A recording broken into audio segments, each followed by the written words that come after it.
The bullies shoved the black girl down the stairs, but they had no idea she was military trained.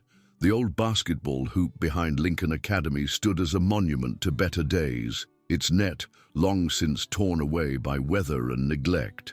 Keisha Washington watched it from her usual spot near the fence, remembering how her older brother Marcus used to practice there before he joined the Marines.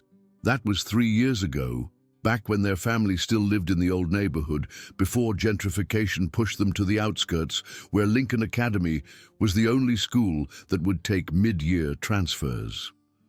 At 16, Keisha carried herself with a deliberate quietness that most mistook for timidity. Her dark skin gleamed against the simple white shirts and dark jeans she wore every day. Her hair always pulled back in neat braids that her grandmother had taught her to do when she was 7. She moved through Lincoln Academy's halls with practiced invisibility, a skill she'd perfected not out of fear, but out of necessity. "Observe everything. Respond to nothing unless you have to," Marcus had told her during his last leave. "You're stronger than any of them know, little sister.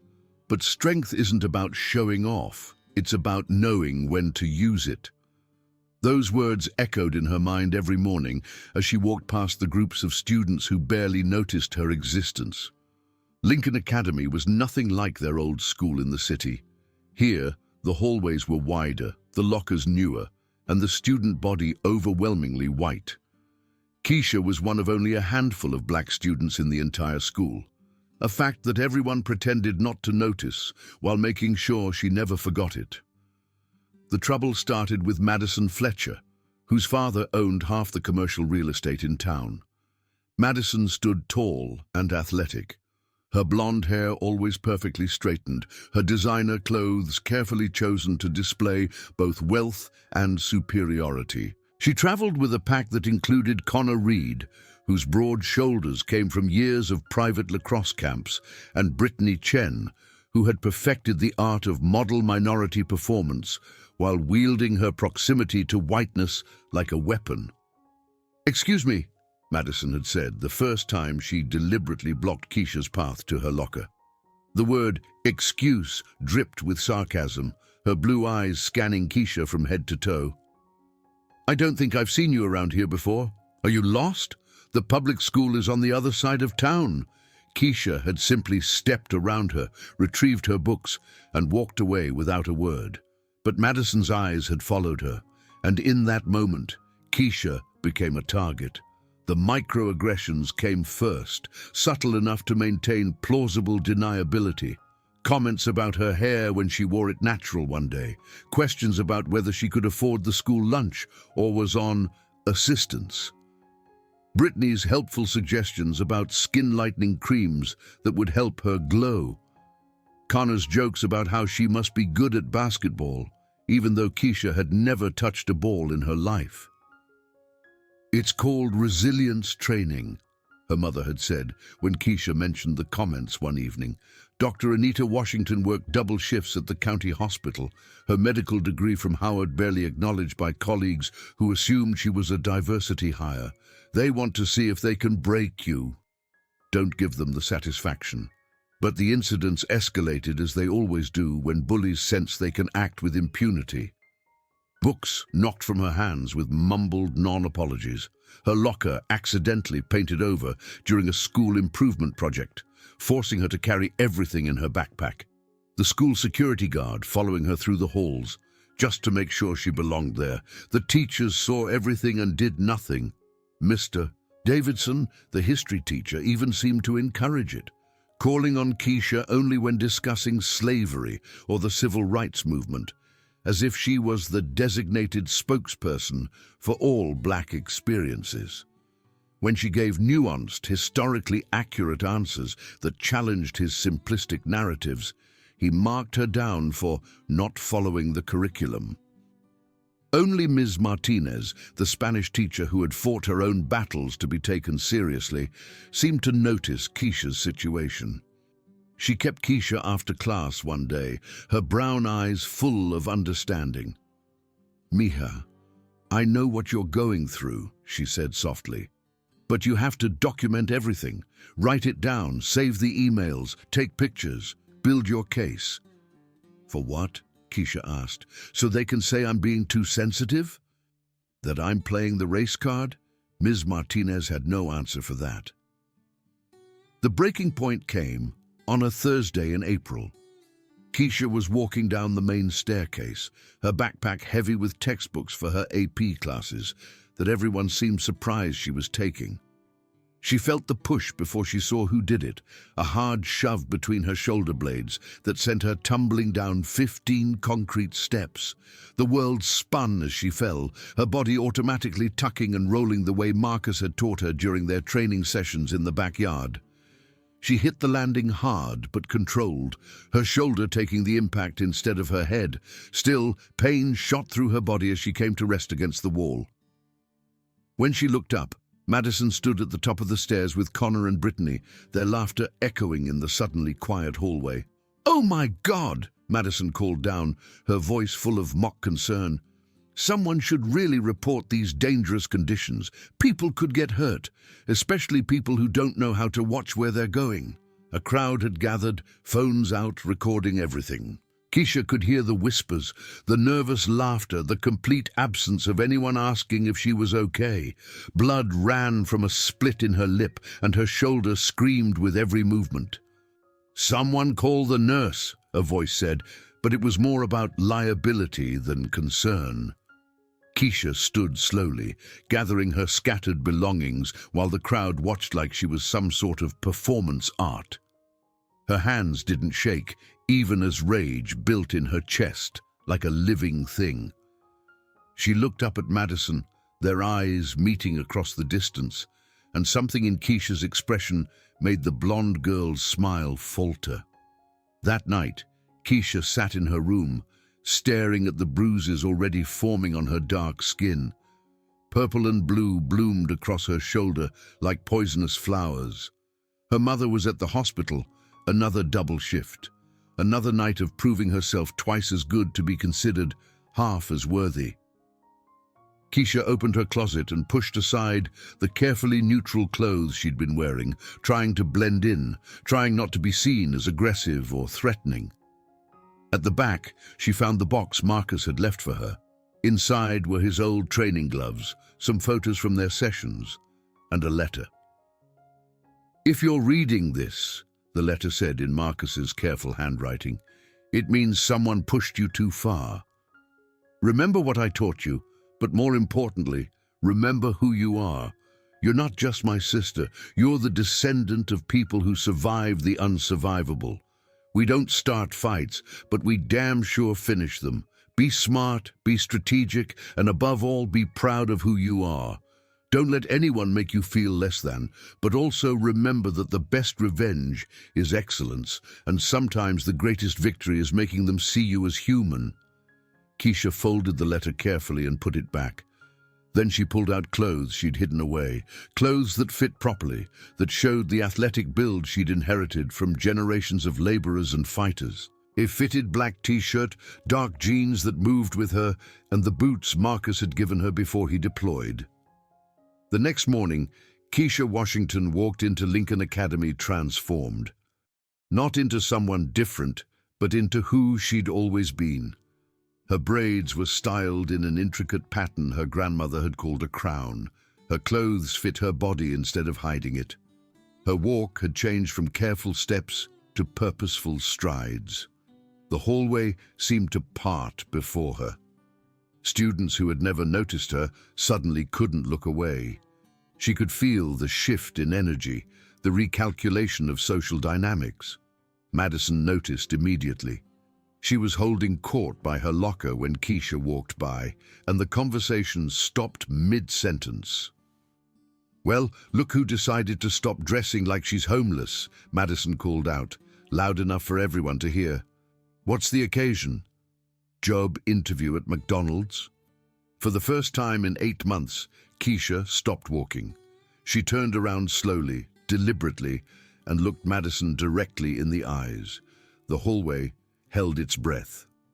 "The occasion," Keisha said, her voice carrying with perfect clarity, is that I'm done letting trashy people think their daddy's money makes them better than me." The gasp that went through the crowd was audible. Someone whispered, "Did she just call Madison trashy?" Madison's face flushed red, then white. Connor stepped forward, his chest puffed out. "You better watch your mouth." Keisha smiled, and it wasn't a pleasant expression. "Or what? You'll push me down the stairs again? We both know you're only brave in a pack." "Listen here, you little—" Connor started, but Keisha cut him off. "No, you listen. I've been quiet for 8 months while you all played your little games, made your little comments, had your little fun. That ends today." She turned to address the growing crowd. "You all stood there yesterday and watched them push me down the stairs. Recorded it on your phones like it was entertainment. Not one of you helped. Not one of you said anything. You're all complicit." The crowd shifted uncomfortably, phones lowering slightly. Madison found her voice. "You can't prove anything." "It was an accident." "Really?" Keisha pulled out her own phone. "Because I have security footage that says otherwise." Amazing what you can get when you know how to ask the right questions. It was a bluff, but Madison didn't know that. Her face paled. The confrontation simmered throughout the day. Keisha could feel the tension building, knew that Madison and her crew were planning something. She was ready for it. It came after school, in the parking lot. Keisha was walking to the bus stop when she heard them approaching. Madison, Connor, Brittany, and 2 other guys from the lacrosse team. They formed a semicircle around her, cutting off her escape routes. "You embarrassed me today," Madison said, her voice low and dangerous. "That's not something I can let slide. People like you need to learn their place." "People like me," Keisha said calmly. "Say what you really mean, Madison. Don't be a coward about it." Madison's face twisted. "You know exactly what I mean." "Yeah, I do, and that's why this is going to end badly for you." Connor laughed. 5 against 1? I like our odds." Keisha set down her backpack slowly, deliberately. "Your odds were better when I was pretending to be weak." Connor rushed her first, exactly as she'd expected. These boys always led with their ego and their right hand. Keisha sidestepped his wild swing, grabbed his wrist, and used his momentum to send him stumbling past her. Before he could recover, she struck him twice in the kidney, dropping him to his knees. The second lacrosse player came at her from the side. Keisha ducked under his grab, drove her elbow into his solar plexus, and swept his legs out from under him in one smooth motion. He hit the asphalt hard, gasping for air.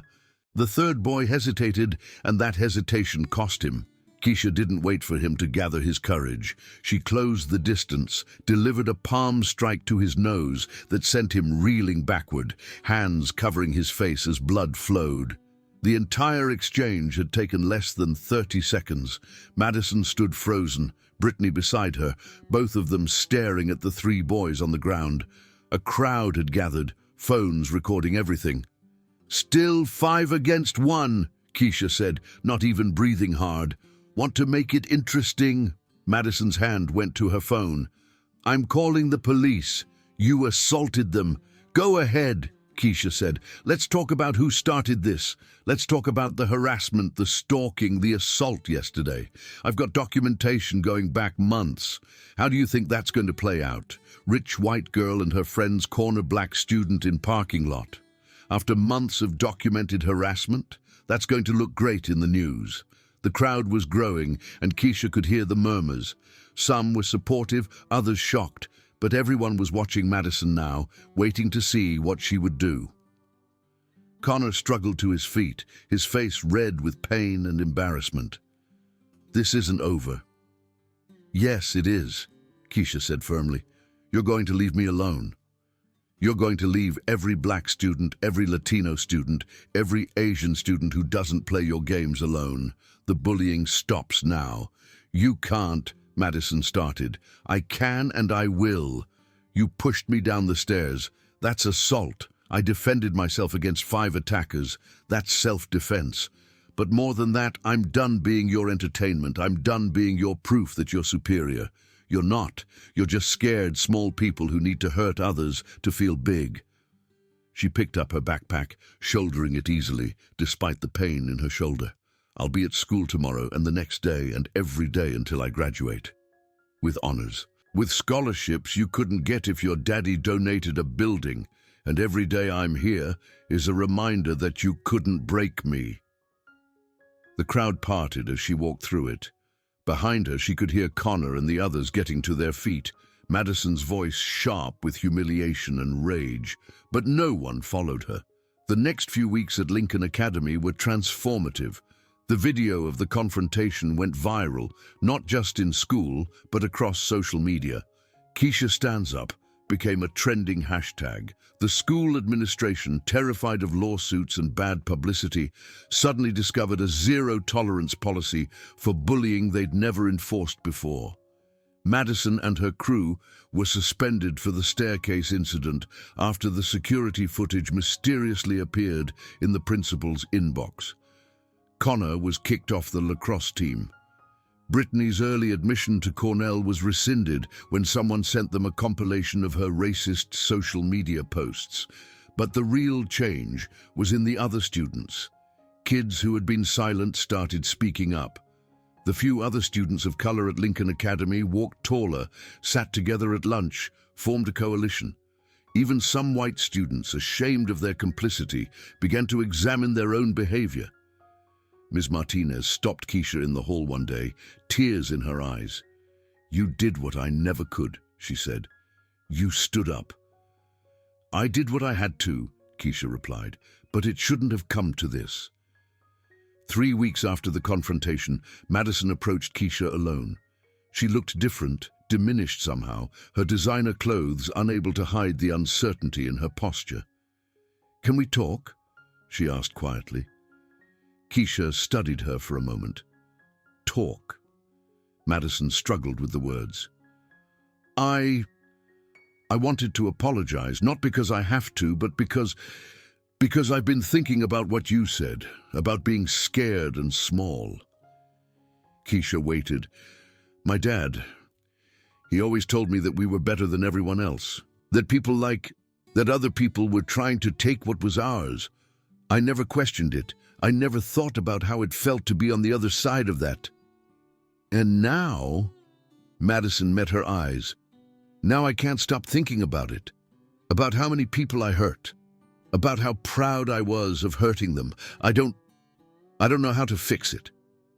"You can't fix it," Keisha said bluntly. "You can't undo the harm. But you can do better going forward. You can use your privilege to challenge other people like you. You can listen instead of talk. You can learn." Madison nodded slowly. Could you help me understand? I know I don't deserve it, but..." "No," Keisha said firmly. "It's not my job to educate you. There are books, documentaries, resources. Do the work yourself. That's the only way it means anything." Madison looked hurt, but nodded. "I understand." As she walked away, Keisha felt a small measure of hope. Not forgiveness, that would take much more than words, but hope that maybe, just maybe, something had actually changed. Marcus called that night, his voice clear despite the distance. "Mom told me what happened. She said you handled yourself." "I remembered what you taught me," Keisha said. "All of it, including the part about not becoming what you're fighting. Especially that part. I could have hurt them badly, Marcus. I wanted to, but I didn't." "That's my sister," he said proudly. "That's the warrior I trained." "I'm not a warrior," Keisha protested. "Sure you are. You fought for your dignity, your respect, your right to exist in that space. And you won. Not because you beat them physically, but because you made them see you as human. That's the hardest fight of all." After the call, Keisha sat in her room, thinking about everything that had happened.